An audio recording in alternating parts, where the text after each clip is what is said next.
Hello everyone, কেমন আছেন সবাই? তো আজকে আমি একটা ভেন্ডির রেসিপি শেয়ার করব। তো ভেন্ডি বা ঢ্যাঁড়স যে যে নামেই বলে থাকেন না কেন, তো আমি তো ভেন্ডিই বলি। তো তার জন্য প্রথমেই আমি ভেন্ডিটা ভালো করে ধুয়ে নিচ্ছি।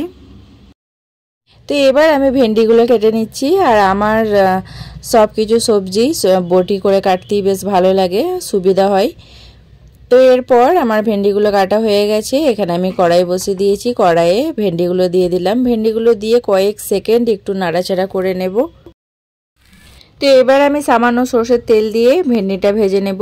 আর ভেন্ডিটা একটু হালকা ভেজে নিলে কি হয়, ওই ভেন্ডির মধ্যে যে হরহরে ভাবটা থাকে সেটা থাকে না।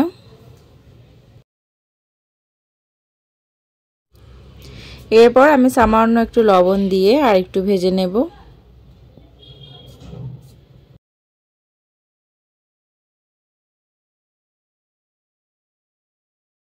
তো ভেন্ডিটা ভাজা ভাজা হয়ে গেছে, এবার আমি ভেন্ডিটা তুলে নেব। তারপর ওই কড়াইতেই একটু সর্ষের তেল দিয়ে দিলাম, তাতে কালো জিরে ফোড়ন দিয়ে কুচি করে রাখা পেঁয়াজটা দিয়ে দিলাম। এখানে আমি দুটো পেঁয়াজ নিয়েছি, আর ভেন্ডিতে একটু পেঁয়াজটা বেশি দিলেই ভালো হয়। এরপর আমি একটা আলু কেটে রেখেছিলাম, সেটাও দিয়ে দিলাম। তো আলুটা আগে থাকতে ভেজে নিয়ে আমি এই পেঁয়াজের সাথেই দিয়ে দিলাম। পেঁয়াজটাও ভাজা হবে আর তার সাথে আলুটাও ভাজা হয়ে যাবে। তা আলুটা বেশ অনেকক্ষণ ধরে ভাজার পর এবার আমি হাফ চা চামচ আদা রসুন বাটা দিয়ে দিলাম। তারপরে হাফ চা চামচ হলুদ গুঁড়ো দিয়ে দিলাম, হাফ চা চামচ ধনের গুঁড়ো, তারপর হাফ চা চামচ জিরের গুঁড়ো দিয়ে দিলাম। এরপর হাফ চা চামচের একটু বেশি লঙ্কা গুঁড়ো দিয়ে দিলাম। তারপরে এটা ভালো করে এবার কষিয়ে নেব। ভেন্ডিতে বেশি মশলা দিলে খেতে ভালো লাগে না, তাই আমি মশলার পরিমাণটা খুবই কম দিয়েছি। তো আর একটু ভালো করে কষানোর জন্য একটু জল দিয়ে দিলাম। জলটা দিয়ে আর একটু ভালো করে কষিয়ে নেব। তো এরপর সামান্য একটু লবণ দিয়ে দিলাম। তারপরে ওই কেটে রাখা টমেটোটাও দিয়ে দেব। এখানে একটা টমেটো কেটে রেখেছিলাম। সব কিছু ভালোভাবে কষিয়ে নেওয়ার পর এবার আমি ওই ভেজে রাখা ভেন্ডিটা দিয়ে দেব।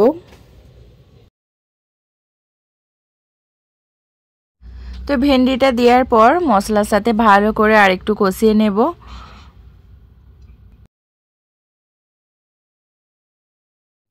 তো যে কোনো তরকারি যত ভালো করে কষাবেন তত তার টেস্টটা বাড়বে।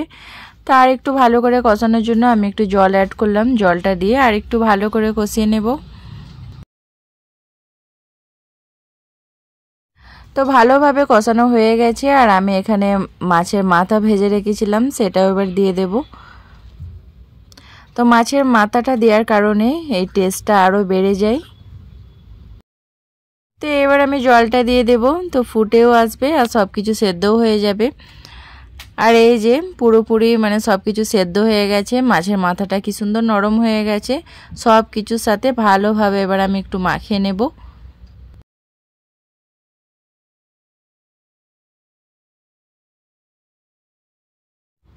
আর এই ভেন্ডিটা আমি একটু শুকনো শুকনোই বানাবো। এইভাবে শুকনো শুকনো করে ভেন্ডি বানালে কিন্তু খেতে খুবই ভালো লাগে।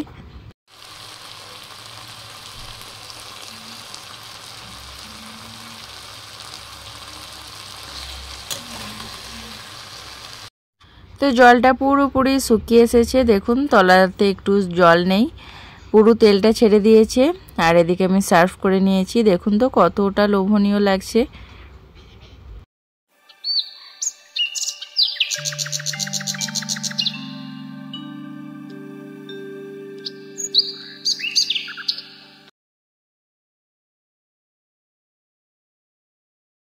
তো আপনারাও এইভাবে বানিয়ে নিতে পারেন, দারুণ লাগে খেতে। আর এরকম শুকনো শুকনো করে একটু ভেন্ডি চচ্চড়ি বানালে আর কিছুই লাগবে না। তো সারাদিন রোজা রাখার পর আমার একটু এই শাক সবজি খেতেই বেশ ভালো লাগে।